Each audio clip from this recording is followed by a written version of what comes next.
Hello, hello.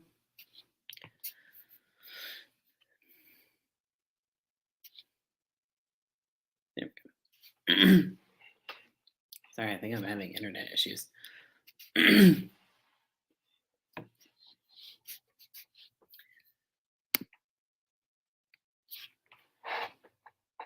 How is everybody's Tuesday?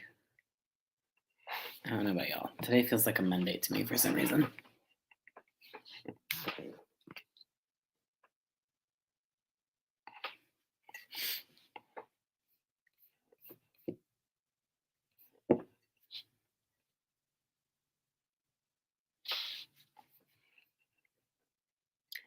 Such a Monday. It really did. It feels like a Monday. Oh, thank you. It's good to be here today. I had some extra time, so I thought I would hop on here before the fiance gets home. Hello.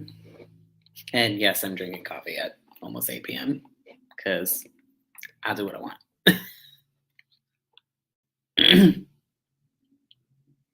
So I really don't have an agenda for today's live at all. This was a last minute decision. So I figured I'd just kind of let it be an open chat, open Q&A if y'all have any questions on anything in particular.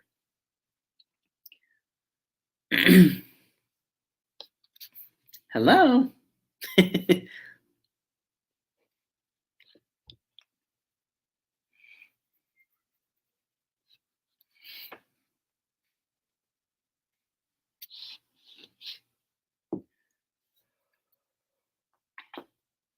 Oh, goodness.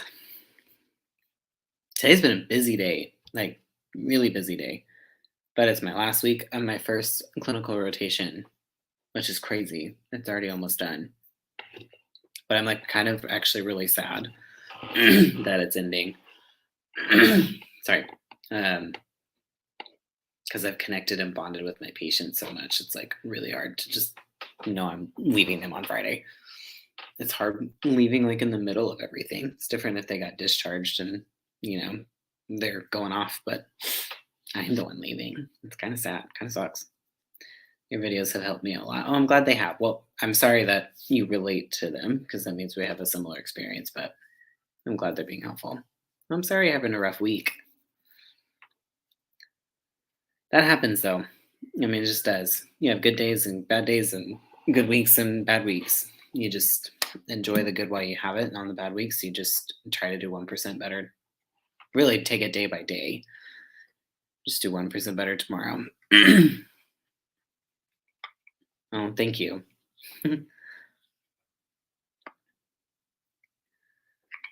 Oh, no. I'm sorry. I didn't find that, but I found out about cheating in a pretty traumatic way too. So I understand that feeling.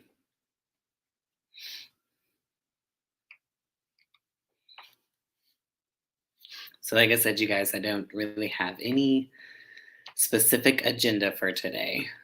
And so if y'all have any questions or just want to know more about my story or like how I healed from all this crap or just anything like that, feel free to ask. It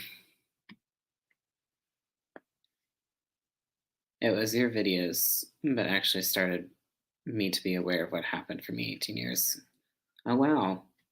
My son and I are now recovering in therapy. I love to hear that you guys are doing that, even if it's individually, but together at the same time. I love that. I'm almost ready to leave. Just make your plan. And I know it's scary, but just like you said, it is for the best. You have to tell yourself why you're doing it. When I met my narc, he was a real manly man and acted like a hard ass in front of his sons. But behind closed doors acted like a toddler. Is that normal? Absolutely. Yeah. Sorry if you hear my obnoxious neighbor. Yeah, the whole like acting like a toddler behind closed doors is very, very common. It's funny you say that because I used to say all the time that I felt like I was living with an overgrown teenager. I didn't have the word abuse attached to my story until after I left. But yeah, It's very normal. But and if you think about it, because they don't know how to handle conflict with any sort of maturity, they don't know how to handle really anything with maturity at all. My neighbor's so annoying. Like this is literally all that he does. He like sits there and revs up his motorcycle and then goes up and down the street. Like it's just like, oh, it's so obnoxious. Anybody else have an annoying neighbor?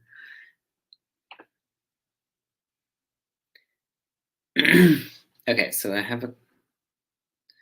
So what made you realize that he was a narcissist? So that's a good question. Well, I wouldn't necessarily label him as a narcissist, I guess, but he was highly narcissistic and very toxic. Um, Honestly, I never had that word attached to it until like I didn't have words attached to my situation until after I left, like well after I left. Well, not well after I left. Probably like Probably like close to a month after I actually got out of the situation was when I started to be able to associate words like abuse and narcissism and all emotional abuse. Like that's when those words of association started to come to it. And I'll tell you how I figured it out or how I started to piece it together. I was actually on Facebook and this random article popped up on my timeline for some reason. Now, mind you, this was like, well, I wasn't even on TikTok yet. Like watching TikTok, much less creating content on it.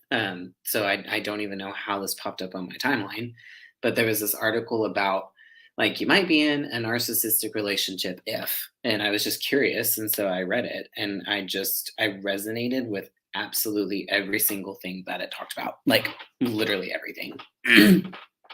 And so I brought that to my therapist because I had already started going to therapy like pretty early on. And the reason why I chose to go to therapy was because the night that I kicked him out was like a whole traumatic event in itself. And so I remember calling her and I said, like, I feel fine right now, but I know when the dust settles, like this night is going to really affect me. So I might as well just go and start coming to you now.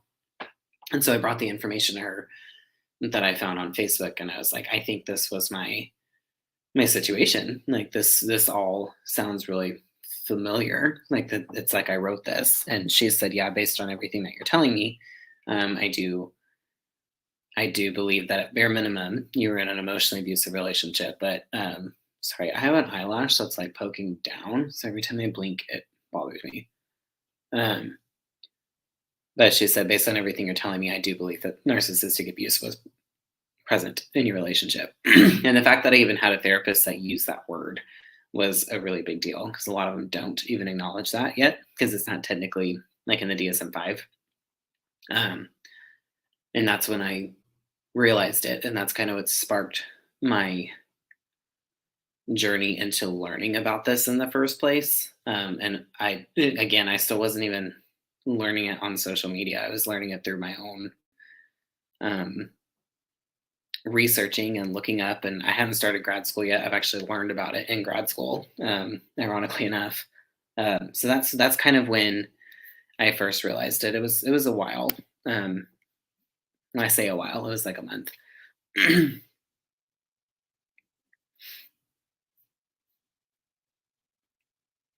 Because I have a question over here on Facebook where it says, "How do I stop this rumination?" So honestly, I could talk about rumination for a long time because it is such an in-depth problem. Just in case you guys aren't aware, I do have a course, like an online course that's specifically dedicated for breaking the obsessive thinking and ruminating cycle. It's a 6-week course that's self-paced.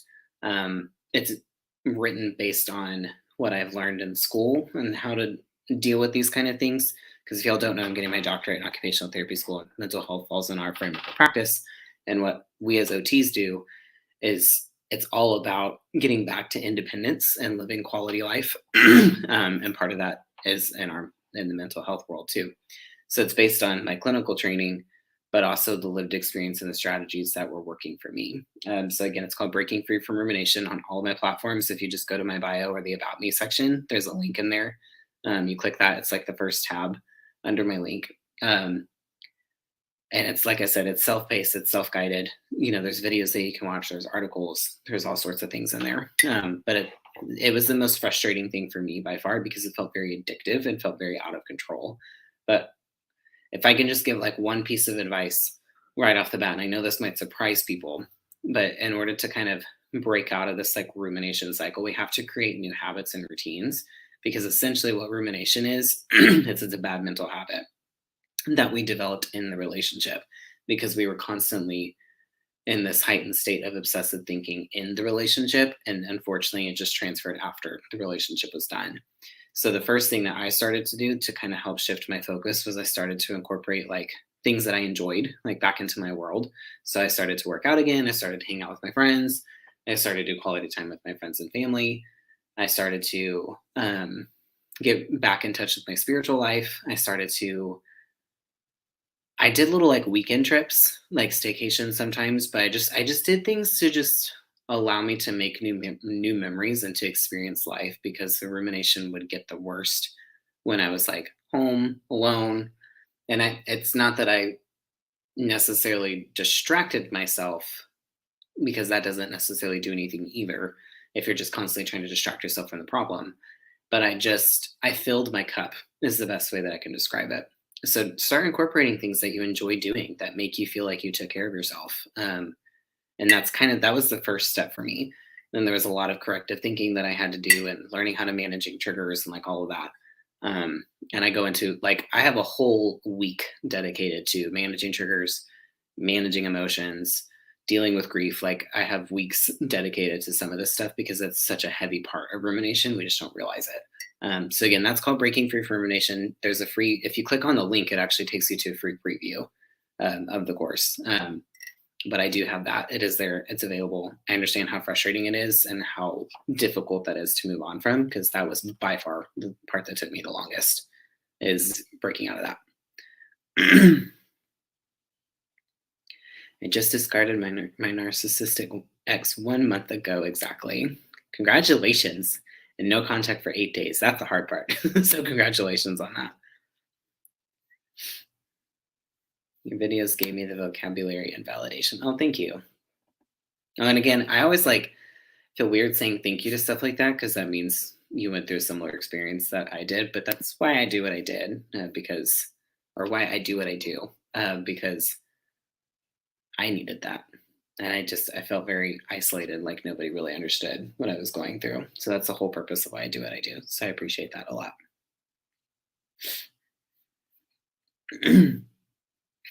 You and your yellow mug talks showed me what it was.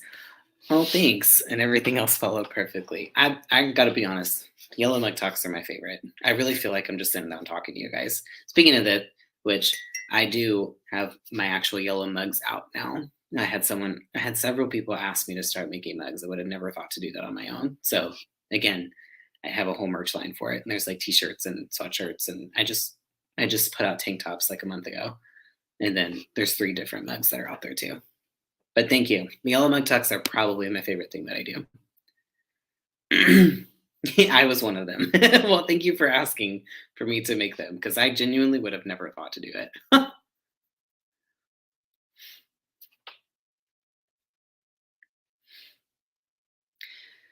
So I had someone comment on TikTok, I don't even know what I enjoy because I haven't been single for 6 years and I was with 2 different narcissistic people. So that's a common problem.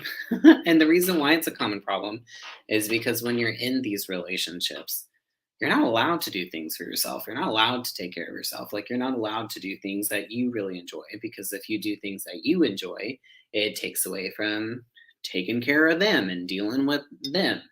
Um, so the first thing that I would do is I would just ask yourself, like, okay, try to remember like what you did used to do that you enjoyed, or just ask yourself, like, what are things that I'm interested in, or what's something that I always wanted to try but I haven't tried it yet. Like, just start asking yourself, and this can be the opportunity where you find out what you do enjoy. And just start there, like, even if you just start doing things that are new to you. um, but just do things to just almost kind of like force yourself to break that isolation because we tend to kind of hole up after this, which completely makes sense. But just do things to kind of get yourself out there. And again, making new memories like that really does help a lot. And making new memories instead of getting wrapped up in the old ones.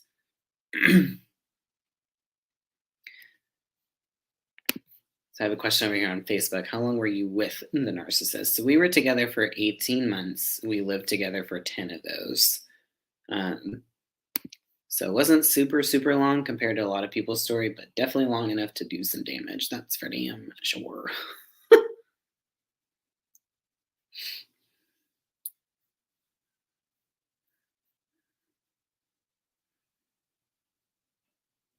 But yeah, I understand that it's hard to like think of things that you enjoy when it's been a long time since you've been able to take care of yourself. And I would just that's where I would start. If you aren't sure what you used to enjoy, then ask yourself, what are things that I would like to do now? And there's no right or wrong answer, even if it's simple things like, I want to go to an aquarium or I want to go to our garden or whatever it might be. Just ask yourself, what's something that you would like to do that you've not been able to do before, or just have never had the chance to, or you haven't done it in a long time. And then make a plan, like schedule it, almost like an appointment. Make sure I didn't miss any other questions.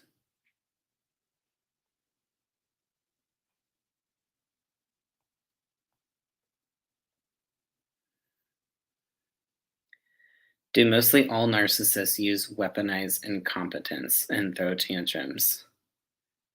Yeah, absolutely.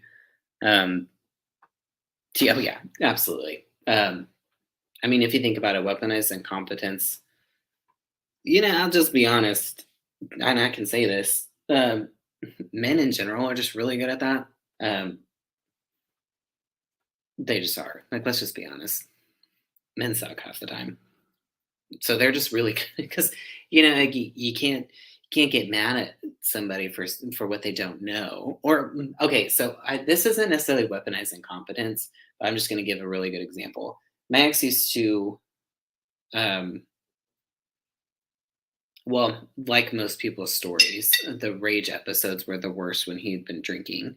And of course, it was always, well, I don't remember saying that, or I don't remember doing that, blah, blah, blah. Well, you can't get mad at me if I don't remember doing it. It's like, well, yeah, actually, I can because I don't care if you remember if you did it or not. I do, and I know it happened.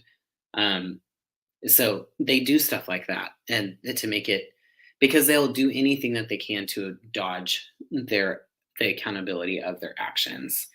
Um, so yeah, they all do it for sure. Well, I shouldn't say they all do it. I can't make those kind of statements, but what I can say is most of them do. It's very common to see that for sure.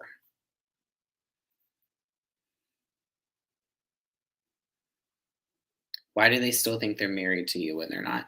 That can be kind of specific based on the situation, but in general, most of the answer to the question of why do they do what they do is it has to do with power and control. So they're going to act like they still own you because ultimately that's how they look at you. It's an ownership kind of love. It's not an agape kind of love. It's a oh, I love my new phone. We say that kind of stuff, but then our phone stops working the way we want to after 2 years and we go and get a new one. Like that's kind of how they love people. It's an ownership kind of love.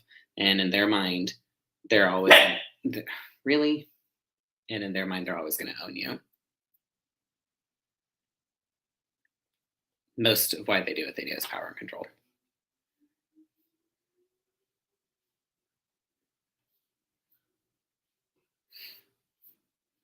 And I'm sorry, my dog has been barking at random stuff all day today.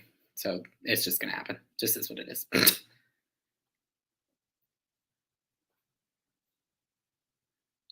Okay, so I have a question. When were you able to just go to like a bar?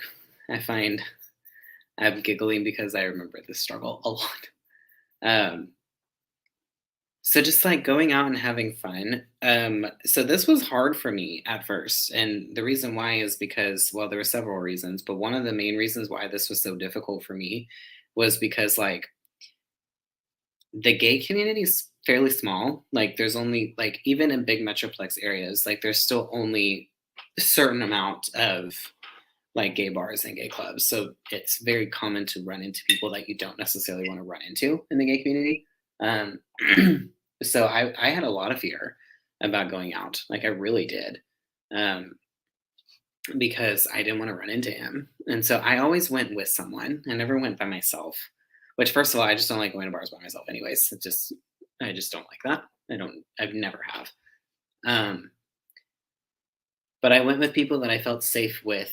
that they I didn't go into necessarily a lot of detail about my situation, but they knew enough about the situation where they knew if we ran into them, they either had my back or we just left, one of the two. Fortunately, thank God, it never actually happened. But I went with the safety net. And here's the other thing that you can do. Um, no, what I was about to say doesn't really answer the question you're asking. But if you want to go out and go dancing, but you're afraid, like you're kind of have this fear of men, you can go out and go dancing with your friends too. Like just go out and enjoy yourself and understand not everybody is a narcissist. Like, yes, that's what I talk about. It's a buzzword now and all of that, but not everybody is. It's just unfortunately there's just a lot of them. And it's, how do I want to say this?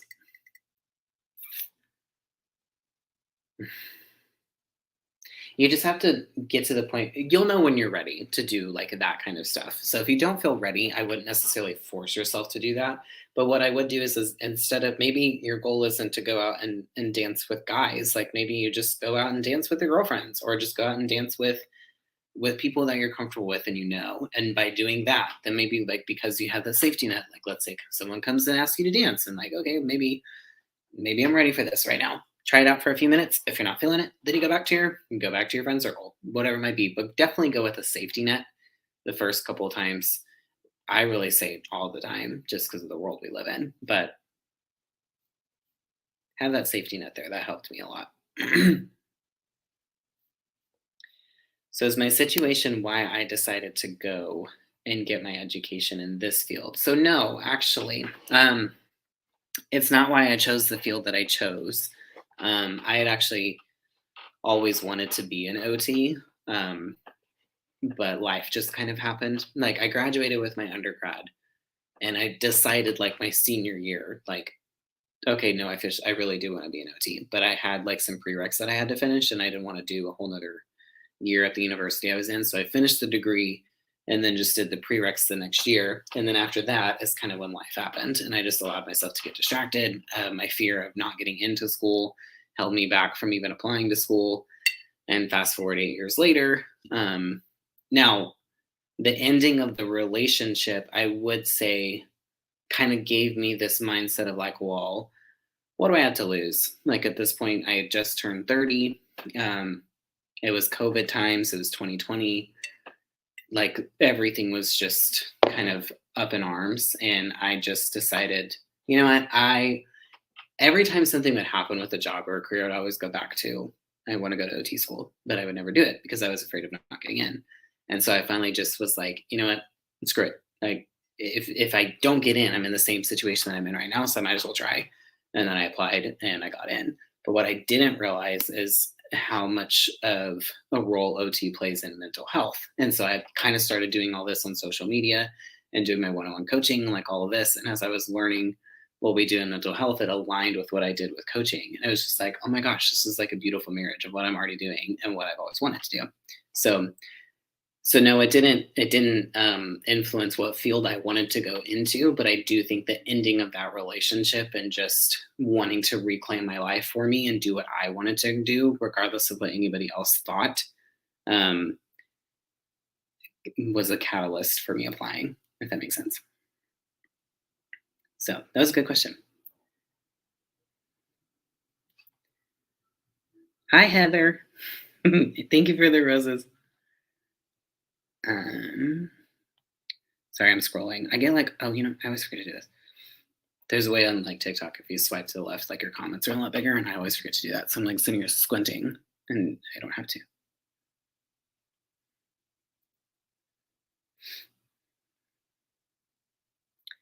Okay. I'm really struggling going no contact at the moment and reclaiming my peace. Let's talk about no contact. Okay, so I think with no contact, this can be one of those subjects where people accidentally get a little bit too black and white on the videos and stuff that they make, where it's just like, go no contact, end of story, and your life is better. It doesn't always work that way. It sure as hell didn't work that way for me. So let me hopefully like give you some validation here. It took me 5 months to go no contact. 5 months of like the day, and I left him, by the way. Like I didn't get discarded. I kicked him out of my house, and it still took me 5 months to go no contact with him. Now, was I did I have education on how these people operated? Did I fall for some things that I didn't understand what he was doing? Yes. But I had people telling me, you need to block his number. You need to stop talking to him. Like, and so I had, even though they weren't using the word no contact, they were telling me I needed to stop being in contact with him. And I kept making this excuse of, well, he owes me money and he's paying me money every month, so I can't do that. Ultimately, I just didn't want to because I didn't feel like I could. Because even though I didn't want this person back into my life, I also couldn't imagine him not being in my life, which is kind of like classic trauma bond. So what I had to do, and I recognized, and there was a lot of shame associated with this too, because I knew that being in contact with him was bad for me. Like every time I had a conversation with him, because he was very persistent on like staying friends with me. He was doing that whole deal of like, oh, let's be friends, like you're the best friend I have, and blah blah blah. And I fell for it, like completely fell for it. Um, and so, but every time I had a conversation with him, whether it was good or bad, I had an anxiety attack, like a mild to moderate anxiety attack, and I'm not exaggerating. And it because my body was always prepared for what the conversation could go to, because I knew that it could spin in an absolute second. So what I started to do was I set like small goals, and I met myself where I was at. So I knew that if I just tried to go no contact completely, I wouldn't succeed, and I didn't want to try it and to fail at it and feel worse about myself. So I started to set smaller attainable goals. So like my first one that I remember doing was, okay, I'm not going to respond to his text messages for an hour, because I was also very much conditioned in the relationship. I had to respond to him right away. Like if it didn't matter what I was doing. If he texted me, I had to respond back, because if I didn't, then I would either be met with questioning, or I was cheating on him, or whatever it may be. I was conditioned to respond, and I mean, you have to think about it. I had 18 months worth of conditioning that I had to respond right away, so I had to kind of decondition myself from that. So um, so I set the goal of like, okay, I'm always going to wait at least an hour to respond to text messages. And so the first time it happened, I set a timer on my phone. I was actually at work. Um, and it happened to be a slow day at work, of course, because that's how the universe likes to test me. But it's okay. I've become a master at overcoming obstacles. But what I did was I set a timer, and I was like, okay, I'm not going to text them back till this timer's over. So I found stuff to do at work. The good thing is I was at work. There's always something I could have found to do. And I was dying that whole hour, but I made it. Now, did I text him as soon as that hour was up? Yes, I did. But I made it the hour. And for me, that was a huge victory.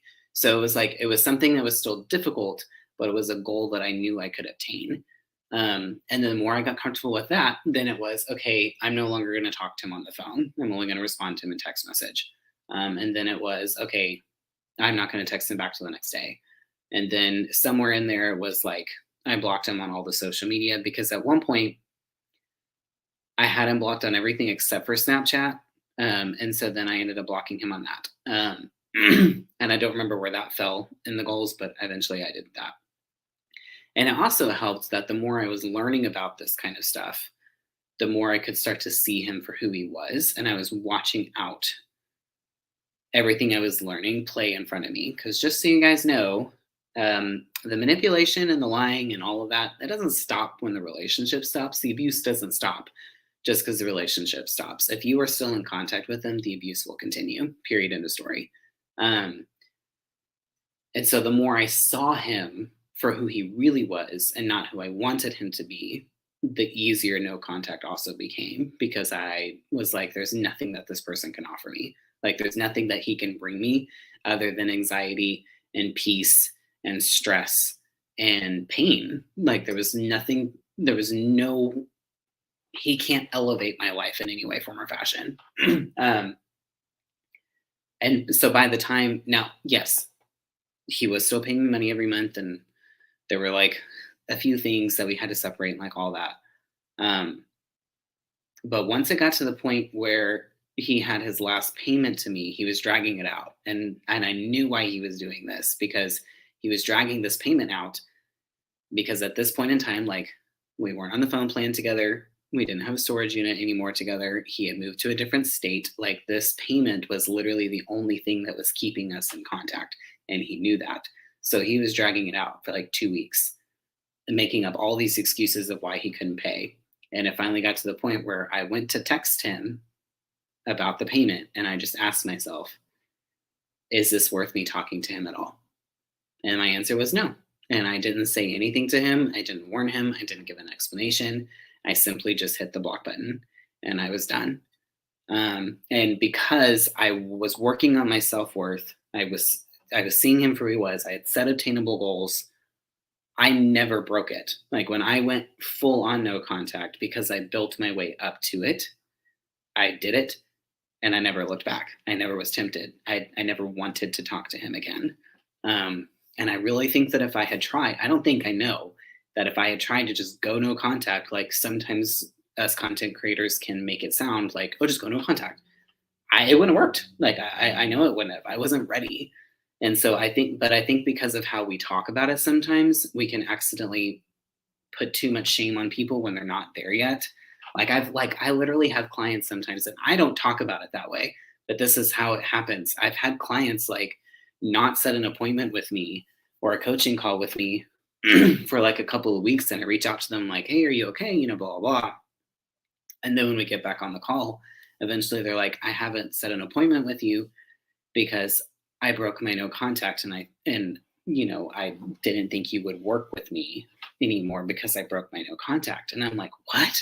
Like, that's how much shame is that we put on ourselves. And I think part of that is because of how it's talked about. It's not always that black and white. You may have to build up to no contact. So if anybody's like worried if I won't coach you because you're not no contact, like, no, like, if anything, I've even coached people to get to no contact, because sometimes you have to build your own worth to value yourself enough to not want to be in contact with them. That was my story. Um, yeah, I went on a rant on that. If y'all been on my lives before, I get on rants, and that was one of them. So I hope that helps a little bit. But if you're struggling with no contact, just break it down to bite-sized pieces. Take it one step at a time if you need to, and that's okay. Because hey, even if you just do like what I did, where you just went 1 hour without contacting them, and you hold yourself to that standard, that's still better than what you did before. Like, that's still deconditioning. Yeah, and Heather, she's another coach, and she just said a coach should never ever turn down a client for breaking no contact. I couldn't agree more, 100%. By the way, if y'all deal with like narcissism in the work environment, Heather's great for that. If y'all are on TikTok, it's Heather Coleman Boss. And also, I know she's on Facebook, and I'm pretty sure you're on YouTube, right, Heather? Yeah, you are, because I've duetted you on there. So look her up, especially for work environment abuse. She's great at that. Um, I share kids with my narcissist, so practicing minimal contact up to leaving. Yeah, and absolutely, minimal contact is when sometimes you're in situations like having kids with each other where you just have to. And minimal contact is a great way to go. Again, that's still better. That's still getting out of their control. It's still getting out of their power. And you're regaining your life and your freedom. I loved the no contact rant. Thank you. You are welcome. I appreciate you validating the small goals and steps. Absolutely. And here's the thing. Sometimes, and this applies for everything. So when it comes to breaking out of rumination, when it comes to managing your triggers, when it comes to no contact, like all of this stuff, breaking it down to smaller goals can actually be better for you because when you can reach those smaller commitments to yourself, it's going to raise your confidence and be like, oh wow, I can do hard things, or oh wow, like I am able to do this. I can rebuild my life. And then you can build, and then you can go a little bit further next time, and then a little bit further after that.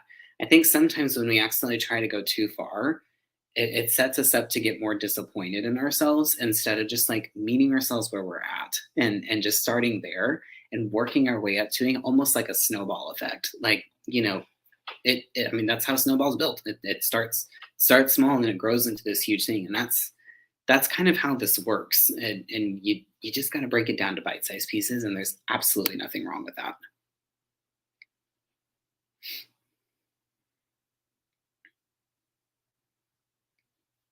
Okay, I'm scrolling through to make sure I didn't miss any questions.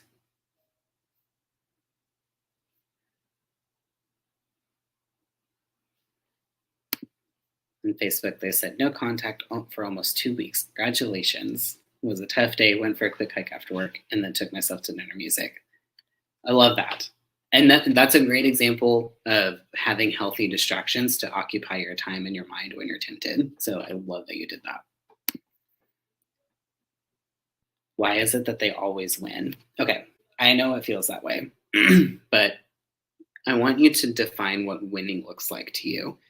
Because for me, what winning in life looks like is having meaningful relationships, is being respected, respecting other people, building a legacy, and making a positive impact on people's life. They're never going to do that. So they make it, they're winning. And I'm not talking about legal issues here, because sometimes they get away with a lot. And that's just the injustice of the justice system, that emotional abuse is not looked as abuse. That's a whole nother rant that I'm just going to decide not to go down today. Because we're going to avoid all that. But when I look at what my definition of winning in life is, he will never obtain that. Like, he's never going to be able to have meaningful relationships. He's never going to be able to, like, he's literally going to be in this. And I'm not saying this judgmentally, because I actually say this and I almost feel bad for him, but I don't, because it's the consequence of his choices. But he's going to be one of those people that literally just kind of comes into this world and leaves this world. And that's it. Like, he's not going to have a legacy. And if he does, it's not going to be a good one. He's not going to make any kind of impact in the world that stays here in a positive way after he leaves it. He's just going to be one of these people that just comes in and goes out. And to me, that's not winning. And he's never going to have the quality of life that I'm building for myself, because he's, unless a miraculous change happens, his life is his karma. Like, it really is. So I know it can feel that way, because they come in here and they do this damage and then they move on with their life and they go and live it up. But they're constantly having to start over in some way, form, or fashion. They're constantly having to cover up their choices. They're constantly having to put other people down in order to dodge their accountability. That's not winning to me. And you kind of have to, like, remind yourself what winning is. And that helped me. So I hope that helps a little bit too. What? That's awesome. So someone just said, in Ontario, Canada, a woman successfully sued her husband for emotional abuse, a $100,000 judgment. Way to go, Canada.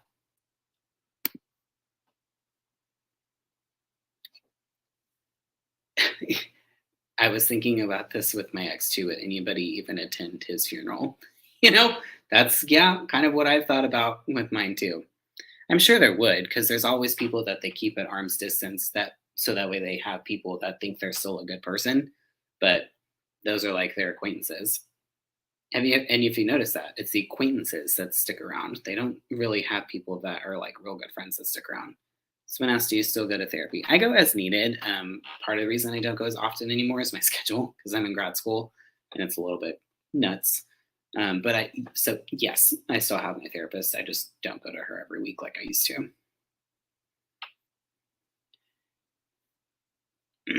What's been the most rewarding part of coaching for you? Well, that's a great question.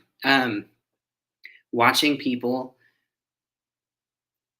start to see themselves the way that I can see them pretty early on, because I can look at someone and see all these good qualities about them, but because of everything they've been told for so long, they can't see it.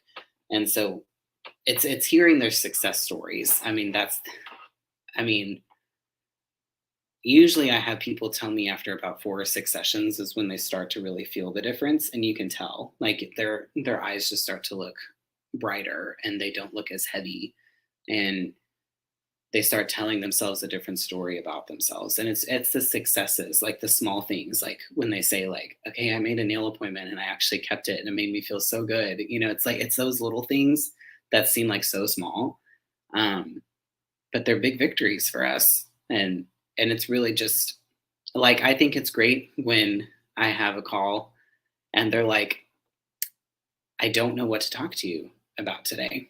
I'm like, awesome. That's a great sign. Like, if we're struggling trying to figure out what to talk about, that's a good thing, because that means that we're moving on. And I just love watching that. It's really just, and I know this sounds very cheesy, but it's their journey, and it being a part of their journey from start to not finish, because I think I okay, let me clarify this statement. I don't think healing from narcissism takes forever, but I think that when you are in these abusive relationships, it opens up things to make you realize, like, wow, there's wounds that I need to heal so I don't accept this behavior from people anymore.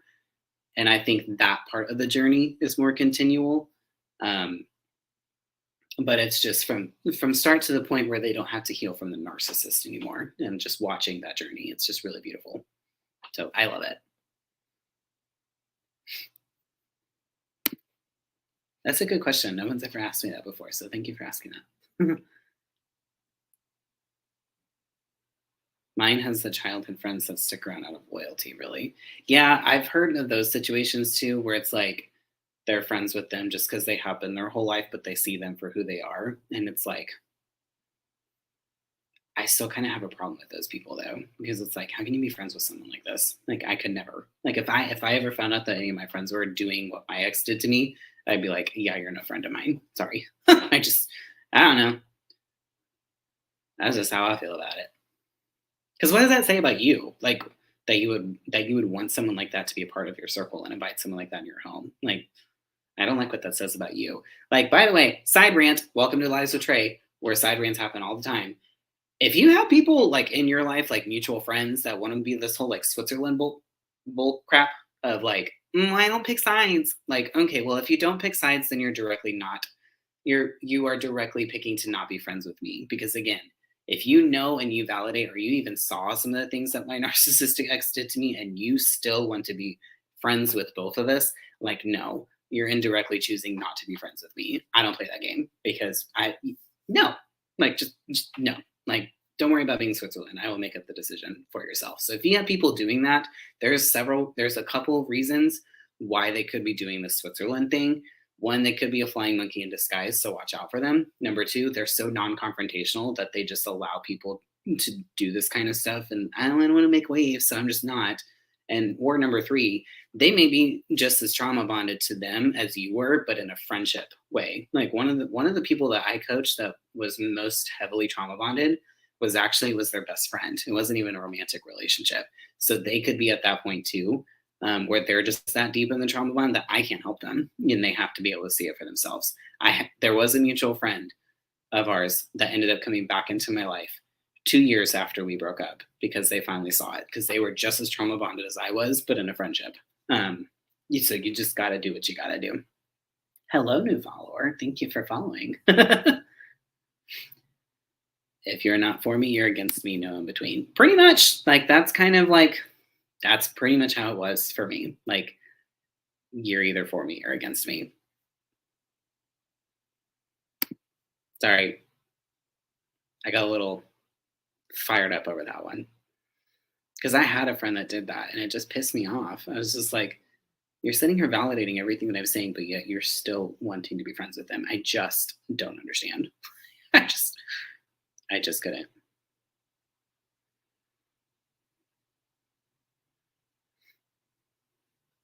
Hi, fiance.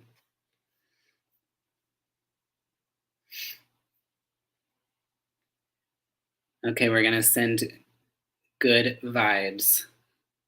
I don't like saying names and just for privacy reasons, but we're going to send good vibes to you that mediation goes well.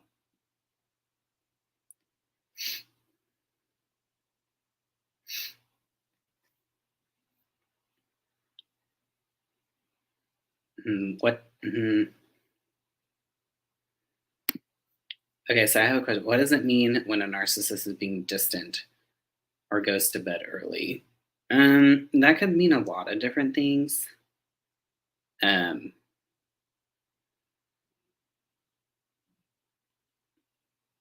I think if they're being, well, I don't know, because if you're still actively in the relationship, that could mean several things. I don't necessarily. Here, I'm just going to say this. I'm just going to say this. If you have a gut feeling about something, your gut feeling is probably right. We'll just leave it at that. Because our intuition, we don't necessarily, a big mistake that we make in the relationships is that we have our intuition, but we don't listen to it, or we convince ourselves that our intuition is just our insecurities talking. It's your intuition. Just trust whatever your gut is telling you. Because there was a moment where I had a gut feeling and I talked myself out of it because I was like, no, you're just being insecure. And I found out later I was not. I was 100% on the money. And I had no reason to support it. Like I had no evidence of it. It was literally just this gut feeling that I was like, he's cheating on me. Like I just knew it. Like I just knew it. And I went through his phone. I couldn't find anything. And I convinced myself I was crazy and being insecure. And turned out I was right the entire time. I was right. So, not necessarily saying that's what's going on in your situation, but if your gut's telling you something, listen to that.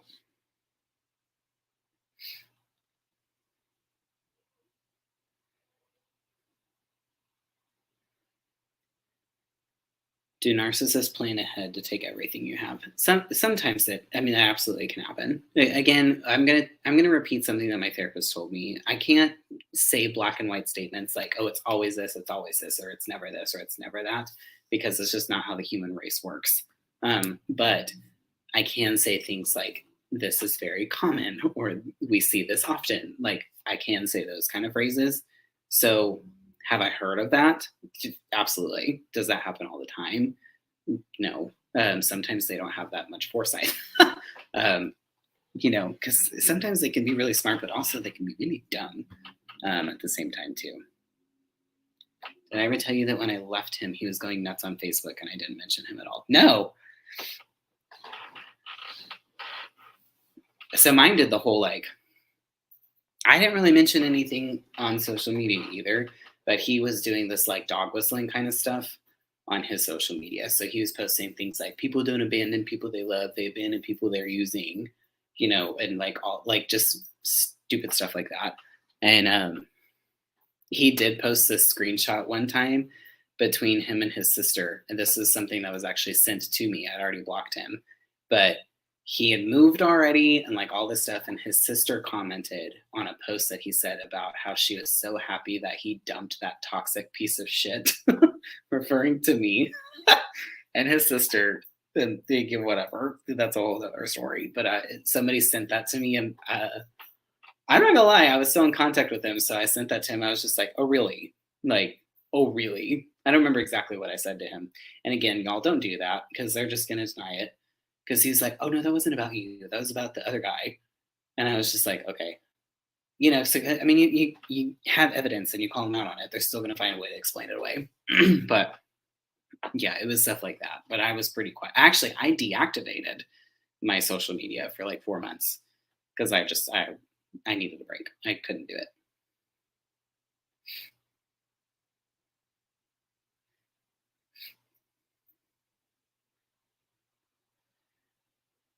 So, did they go through some kind of childhood trauma to be this way? So, there is a high correlation of childhood trauma and narcissistic tendencies, especially like in the if like there's personality disorders or even mood disorders associated with it. Um, it's a very high correlation. That's usually one of the I don't want to say anything that can necessarily get me in trouble, but or say anything that's not correct. But let's just say that when I was learning about all the personality disorders and mood disorders and all that in school, um, the one thing that was in common for all of them. That doesn't mean that it's in all of them, but a diagnostic criteria that was common for all of them was childhood trauma. So, can you become this without childhood trauma? Yes. But is it common that there is some? Yes. Does that excuse their behavior? No, not in my opinion. Because here's the deal. Um, I understand that narcissists aren't born. It's a combination of nurture and nature. Um, that's just fact. It's a combination of both. Um, but at some point in time, you're a grown ass adult, and it's not everybody else's fault that you got mommy issues or you got daddy issues. Like at some point in time, you know what you're doing to other people. Go deal with it. And it's not an excuse. It's just not. It's just not. I'm getting sassy tonight. Sorry. Do you know much about narcissistic mother and son relationships other than they're toxic AF? I'm just kidding. Yeah, they're gross. Like that's the best word I can describe. Like they are gross. It's a very enmeshed. Well, because there's different types of that. Like there's enmeshment, and then there's just straight up like narcissistic mother to son. Like the narcissistic mom created that. There's enablement. Like there's a lot of different um, dynamics to that. So it just kind of depends on the situation, really. Which I know that that's a very vague thing to say. My fiance is getting sassy. So the one I'm very familiar with is like the enmeshment, because I dealt with that.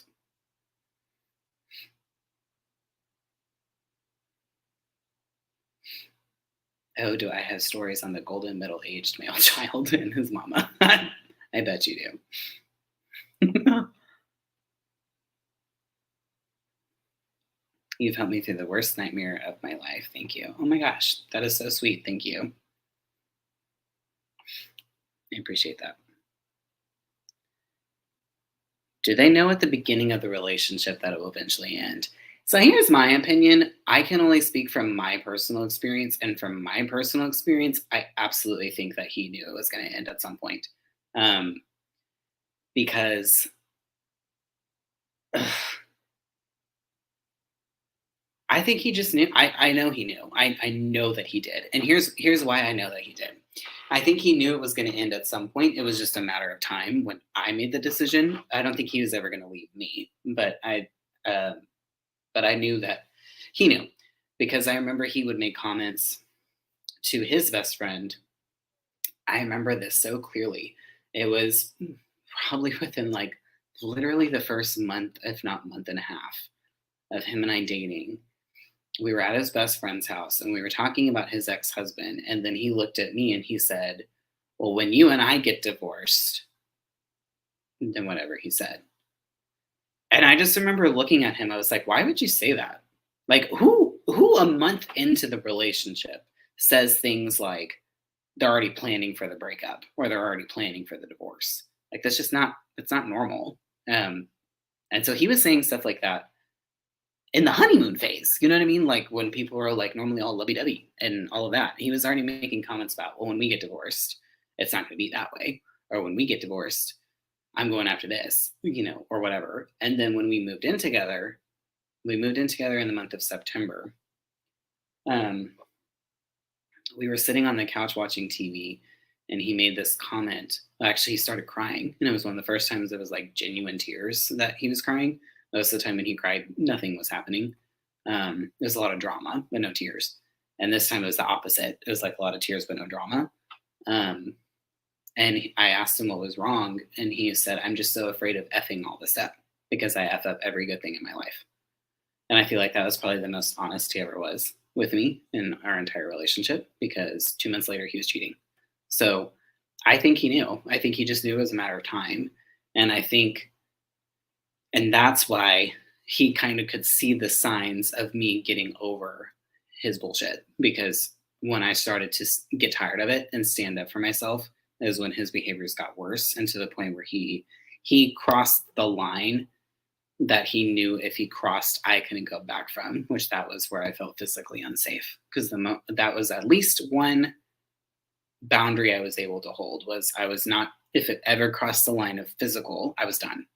His behavior would scare me and he would punch holes in the wall and like all of that, it would frighten me, but I didn't feel scared for my own physical safety, like I was gonna get hurt. The moment that line was crossed, I was done. And he knew that and he pushed it to that point. Um, so yeah, I again, they're not totally stupid. I think they know at some point we're gonna be done. Yeah, someone said over here on YouTube, my ex told me I would leave him in 3 to 4 years because all his exes leave him in that time frame. They know.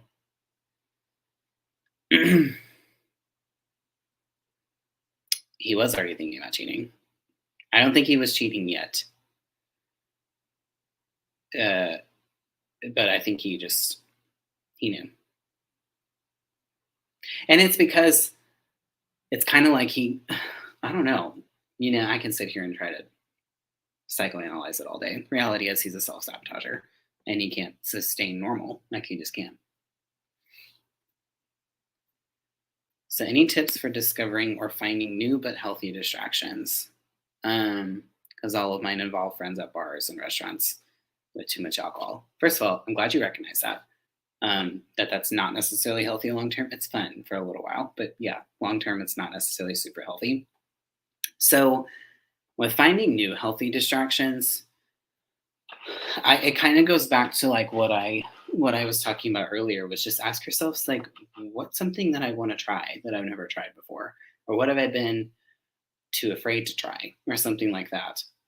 You can even spin off of things that like you used to do, or there's so many things out there these days, and yeah, well, I like to think of things that don't necessarily cost money because unfortunately everything is just so freaking expensive right now. But you can do. Well, you're putting me on the spot. Um, First thing that I would do is I would ask yourself like, what are some things that I've always wanted to try but I never have. You can even ask yourself like, where are some places that I wanted to visit but I've never visited before. Even ones that are like local, like not like where you'd have to get on a plane, but like where could I drive to and just stay somewhere for a weekend, like even if it's just by myself or just with one of my friends or something like that. Like plan some kind of trip for yourself or just do a staycation. Those are fun too. Um, you could plan things like where you can still have, because social aspect is like really important to me. So instead of like going to the bars and stuff, like I would just start planning like dinner dates or like where you could do like potlucks at your house, where instead of us all going to the bars, like, hey, let's do a potluck at the house or something like that, and find ways to do where you're having quality social time, but it's just in a different environment. Um, those are just some things on the top of my head. Sorry, you good in a good way. Put me on the spot. So I was trying to think of some like cheap and easy things that you can do, um, but just you know, ask yourself what you want to do, and then just go and do it unapologetically. I think that's where it starts, really. Oh, themed dinners for different types of food or movie nights. That's cool. I like that.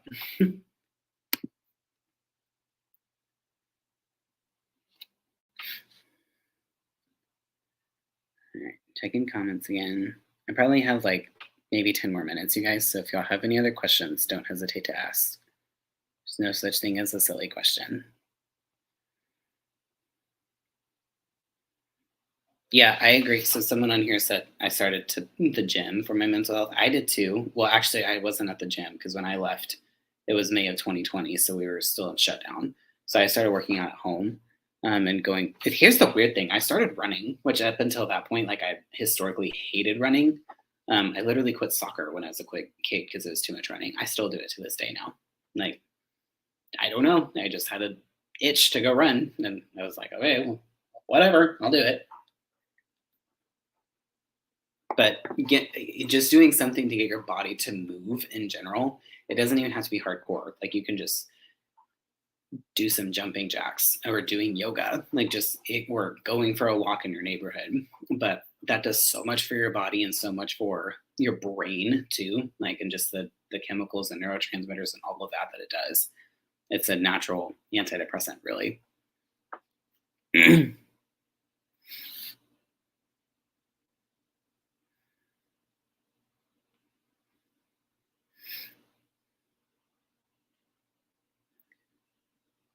All right. Any other last minute questions before I hop off for the evening? Thanks for hanging out with me on this very impromptu live. I was like, I have nothing else to do. Let's go live. Let's see who's on.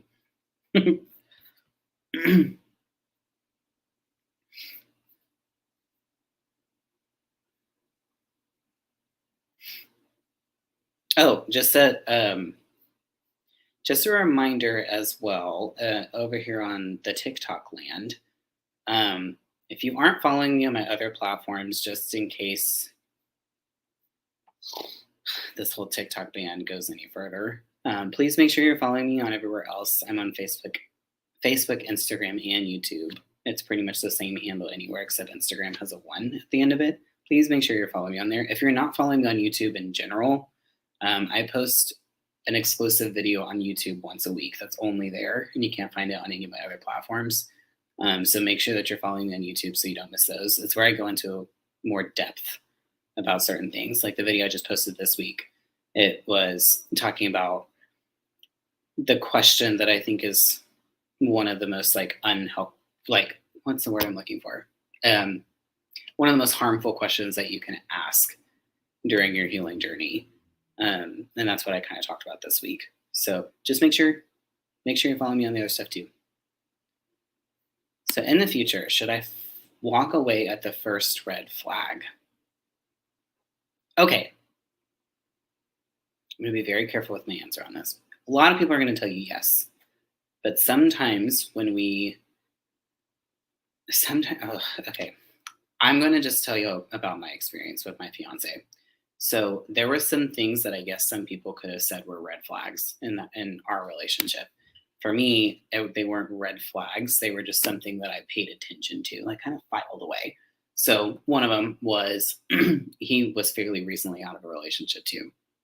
That could be a red flag, but I've straight up told him up front, I'm no rebound. So if you're not ready, you need to just tell me. So I at least addressed it. But I think it depends on what the red flag is. If it's a true red flag about every ex that they have was toxic, or they moved around a lot and there was always drama around the move, or they said that they loved you really quick, or there was like love bombing. I think on some of that stuff, maybe. But there's a difference between red flags and, again, just something that could be an issue. So again, with my fiance, we're both only children, which means we're used to getting our way. We are a little stubborn, and we both like the spotlight. So that could be an issue for the two of us, where we have to learn how to share the spotlight and not compete over it.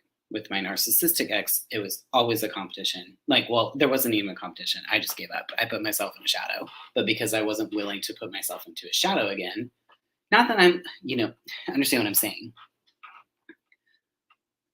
Well, I mean, I guess I am a little bit of an attention whore. Like, it's fine. But I know how to share the spotlight. Like, I know how to, my fiance, he's a competitive cheerleader. So on his cheer competition weekends, it's all about him. Like, I'm the one carrying the bag. I'm walking everywhere. It's, what do you need? Do you need a water? Like, I am there for him. When we went to the meet and greet in October in Austin, that I was a part of, he was that role. Like, he was helping set up and he was helping tear down. He was asking me what I needed and blah, blah. So we know when it's time for the other person to shine, if that makes sense. Do we have to work on that a little bit? Yeah. But that was something that I needed to pay attention to, but it wasn't necessarily a red flag. So you're always going to have, you're going to run into things where it's like, ugh, that could get complicated, but it's not necessarily red flag. If it's a true blue red flag of I don't like this, or, oh, this isn't a good sign, then yeah, I would consider walking away pretty quickly. I hope that answered that question okay. Sometimes when I'm thinking out loud, I get a little rambly, so I'm sorry. How do you stop texting him when you're feeling angry? Ask yourself, what does it really accomplish? Like, if you instead of texting them when you're angry, get out a piece of paper and write it down so you can still process it and get it out. But at the end of the day, texting them when you're angry, all it does is it just gives them fuel for the fire, to make you look like the crazy one. And for me, I didn't want to give him that satisfaction. Like, I was petty enough where I wasn't going to give him that satisfaction. So I just pulled out a piece of paper and a pen and I wrote it down. Or if you're do this when you're like alone, like not in front of people, but I would literally have pretend arguments with him, like out loud. Like I would pretend like I was arguing with him. And I don't know. It's very therapeutic for me. Just don't do that in front of people because people might give you spare change because they think you need help.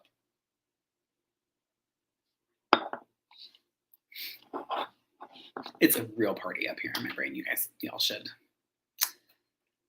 know.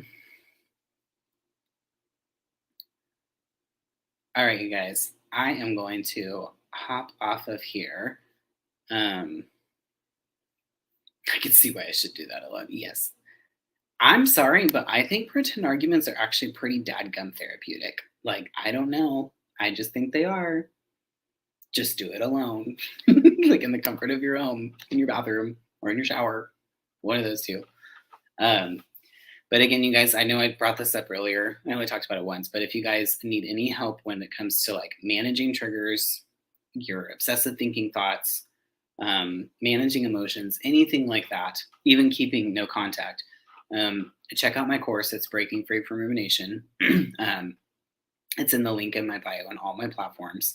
It's a 6-week course. It's either one payment of 65 or you can break it up into 3 payments of 24, I believe. And it's self-paced.